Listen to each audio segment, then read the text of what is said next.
ಬಹುನಿರೀಕ್ಷಿತ ನಾರಿ ಶಕ್ತಿ ವಂದನಾ ಅಧಿನಿಯಮ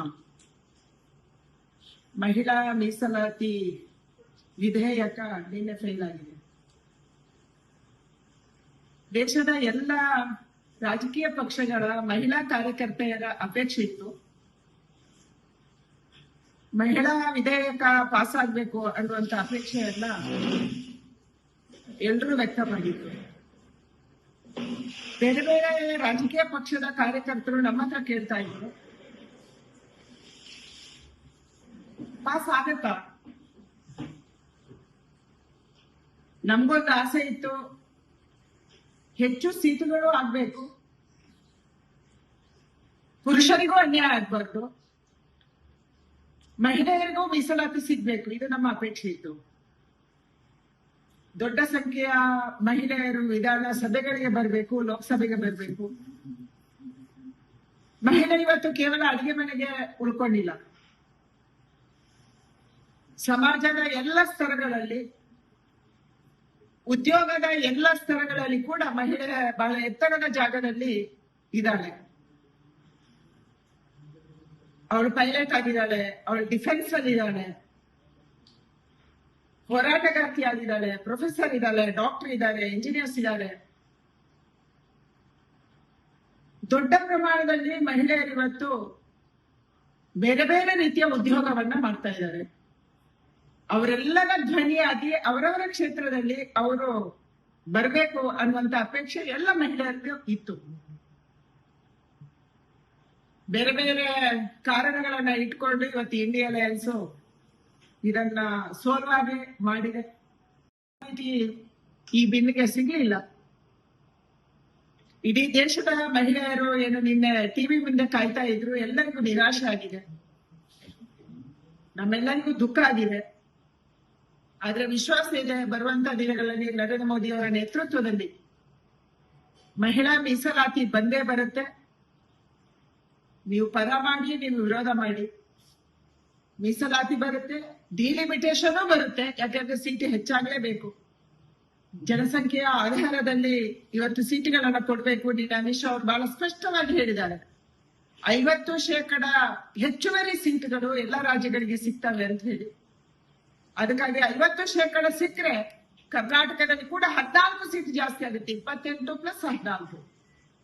ಯಾವ್ಯಾವ ರಾಜ್ಯದಲ್ಲಿ ಇವತ್ತು ಎಷ್ಟು ಸೀಟ್ ಇದೆಯೋ ಅದರ 50% ಸೀಟ್ಗಳು ಜಾಸ್ತಿ ಆಗ್ತವೆ. ಅವಾಗ ಪುರುಷರಿಗೂ ಅನ್ಯಾಯ ಆಗಲ್ಲ, ಮಹಿಳೆಯರಿಗೂ ಅವರ ಅಧಿಕಾರ ಅವರಿಗೆ ಸಿಗುತ್ತೆ.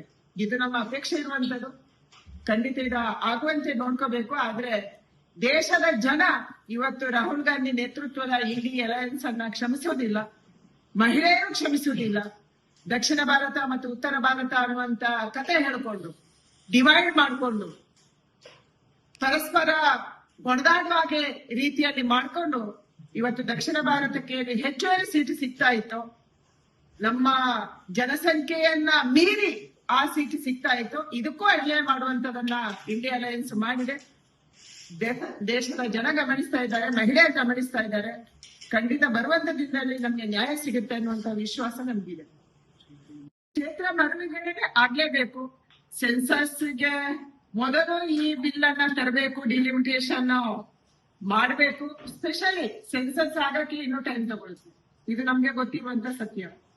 ಮತ್ತೆ ಸರ್ಕಾರ ಬಹಳ ಸ್ಪಷ್ಟವಾಗಿ ಹೇಳಿದೆ, ಜಾತಿಯ ಜನಗಣತಿ ಕೂಡ ಆಗ್ತಾ ಇದೆ, ಆಗ್ಬೇಕು ಅನ್ನುವಂಥದ್ದನ್ನ ಸ್ಪಷ್ಟ ಮಾಡಿದೆ. ಇದು ಆಗ್ಲಿಕ್ಕೆ ಮತ್ತೆ ಅದು ಸ್ಟ್ಯಾಟಿಸ್ಟಿಕ್ ಬರೋದಕ್ಕೆ ಮತ್ತೆ ಅದು ಟೋಟಲ್ ಫೈಲಿಂಗ್ ಆಗಿ ಬರಕ್ಕೆ ಇನ್ನೂ ಸಮಯ ತಗೊಳುತ್ತೆ.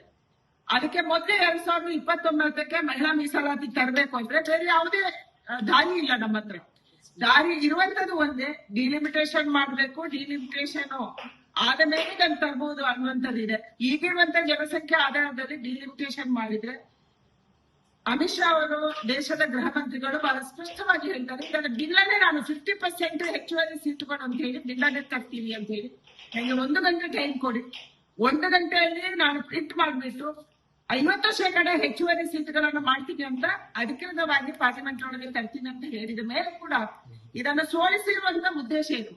ಸೆನೆಟ್ 23ಕ್ಕೆ ಈ ಬಿಲ್ ಪಾಸ್ ಆಗಿದೆ. ಅದೇ ಮಹಿಳೆಯರಿಗೆ ಎಲ್ಲಿಂದ ಕೊಡ್ಬೇಕು? 543 ಕೊಡ್ಬೇಕಾ? ಇಲ್ಲ 850 ಮಾಡಿ 33% ಕೊಡ್ಬೇಕಾ? ಇದು ಇವತ್ತು ನಮ್ಮ ಮುಂದಿರುವಂತ ಪ್ರಶ್ನೆ. ನಮ್ಮ ಉದ್ದೇಶ ಇದ್ದಿದ್ದು ಪುರುಷರಿಗೆ ಕೂಡ ಅನ್ಯಾಯ ಆಗ್ಬಾರ್ದು, ಅವರಿಗೆ ಅವರ ಸೀಟು ಸಿಗ್ಬೇಕು, ಅದರ ಮೇಲೆ ಬಂದಿರುವಂತ ಸೀಟು 33% ಮಹಿಳೆಯರಿಗೆ ಸಿಗ್ಬೇಕು ಅನ್ನುವಂತ ಅಪೇಕ್ಷೆ ಇತ್ತು. ಅದಕ್ಕಾಗಿ ಡಿಲಿಮಿಟೇಷನ್ ಬಂದಿದೆ. ಏನು ಇಷ್ಟು ದಿನ ಏನ್ ಹೇಳ್ತಾ ಇದ್ರು ದಕ್ಷಿಣ ಭಾರತಕ್ಕೆ ಅನ್ಯಾಯ ಆಗುತ್ತೆ, ಪಾಪ್ಯುಲೇಷನ್ ನಮ್ದು ಕಡಿಮೆ ಆಗಿದೆ ಅಥವಾ ಪಾಪ್ಯುಲೇಷನ್ ಸ್ಟಾಗ್ನೆಂಟ್ ಇದೆ, ಕೆಲವು ರಾಜ್ಯಗಳಲ್ಲಿ ಜನಸಂಖ್ಯೆ ಬಹಳ ಜಾಸ್ತಿ ಇದೆ, ಈ ಕಾರಣಕ್ಕಾಗಿ ನಮ್ಗೆ ಅನ್ಯಾಯ ಆಗುತ್ತೆ ಅಂತ ಹೇಳ್ತಿದ್ವಿ. ಇವತ್ತು ಆ ಪ್ರಶ್ನೆ ಬರುದಿಲ್ಲ. ಎಲ್ಲಾ ರಾಜ್ಯಗಳಿಗೂ 50% ಜಾಸ್ತಿ ಆಗುತ್ತೆ ಅಂದ್ರೆ ನಮ್ಮೆಲ್ಲರಿಗೂ 50% ಸಿಗುತ್ತೆ. ಇದನ್ನು ಒಪ್ಕೊಳ್ಳೋದಕ್ಕೆ ನಿಮ್ಗೆ ಕಷ್ಟ ಏನಿತ್ತು, ಸಮಸ್ಯೆ ಏನಿತ್ತು ಅಂದ್ರೆ ಕೇವಲ ಇದು ಒಂದು ಕಾರಣ ಮಾತ್ರ. ನಿಮ್ಗೆ ಮಹಿಳೆಯರು ಕೆಲಸ ಮಾಡಕ್ಕೆ ಬೇಕು, ಕರಪತ್ರ ಹಂಚಕ್ಕೆ ಬೇಕು, ಮನೆ ಮನೆಗೆ ಹೋಗಕ್ಕೆ ಬೇಕು, ಕೆಲಸ ಮಾಡಕ್ಕೆ ಬೇಕು. ಆದ್ರೆ ಕಾಂಗ್ರೆಸ್ಗೆ ಯಾರು ಬರ್ಬೇಕು ಪಾರ್ಲಿಮೆಂಟ್ ಒಳಗೆ? ಅವರ ಖಾನ್ದಾನ್ ಮಾತ್ರ ಬರ್ಬೇಕು, ಅವರ ಪರಿವಾರ ಮಾತ್ರ ಬರ್ಬೇಕು. ಇಂದಿರಾ ಗಾಂಧಿ ದೇಶದ ಪ್ರಧಾನಿ ಆದ್ರೂ ನಮ್ಗೆ ಖುಷಿ ಇದೆ, ಒಬ್ಬ ಮಹಿಳೆ ದೇಶದ ಪ್ರಧಾನಿ ಆಗಿದ್ದಾರೆ. ಯುಪಿಎ ಸರ್ಕಾರನ 10 ವರ್ಷಗಳ ಕಾಲ ಸೋನಿಯಾ ಗಾಂಧಿ ಕಂಟ್ರೋಲ್ ಮಾಡಿದ್ರು.